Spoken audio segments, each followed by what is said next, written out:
Dans un duo de personnages, dans un scénario, ce qui est vraiment les structures, c'est des conflits. C'est le fait qu'ils ne soient pas d'accord sur un sujet précis. Mais tu vois, face à l'intrigue principale, qui normalement est plus grand qu'eux, qui les dépasse, ils sont tous les deux d'accord et vont s'unir vers ce but précis. Mais tu vois, quand tu les mets côte à côte et qu'ils discutent de la vie de tous les jours, ils sont pas d'accord. Et c'est ça qui est intéressant dans la manière de faire. Mais il y aura toujours un compromis qui va être donné. Par exemple, moi, dans l'avènement, une pièce de théâtre que j'écris, ce que j'ai fait, c'est que j'ai mis deux personnages. Tu as Conan, qui est un personnage, c'est un ancien croisé, donc c'est des mages éternels. Hein. Donc c'est un mage éternel qui est de notre époque actuelle maintenant. C'est un guerrier, en fait, il a passé 1000 ans à se battre. Et à côté, je mets Séraphine, qui est un personnage qui reflète la bonté, la générosité, la crédulité.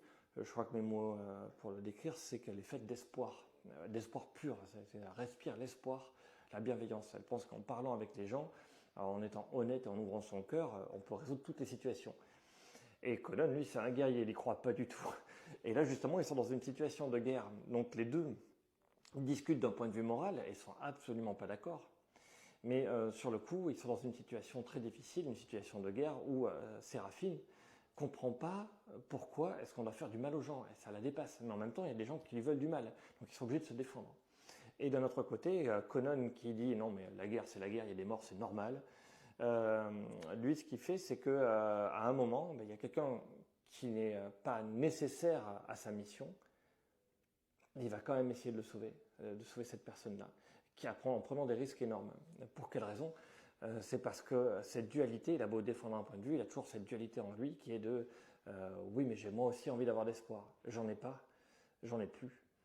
J'ai tout épuisé. Ça fait 1000 ans que je me bats, j'en peux plus. Mais cette fois-ci, j'ai envie d'y croire parce que d'avoir discuté avec cette personne comme ça, si plus de personnes étaient bienveillantes et sympathiques, le monde marcherait mieux et j'ai envie de faire partie de ce monde-là, même si j'y crois plus.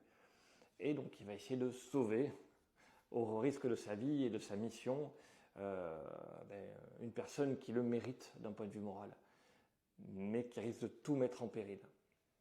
Cette dualité qui est intéressante. Donc les deux personnages sont bousculés dans leur concept et les deux font un pas l'un vers l'autre. Mais ils sont quand même pas d'accord, tu vois. Mais c'est ce pas d'accord où chacun fait un pas vers l'autre qui les rend vraiment fusionnels entre guillemets et que leur interaction permet au final d'obtenir quelque chose de mieux. En tout cas, au niveau scénaristique, c'est plutôt intéressant.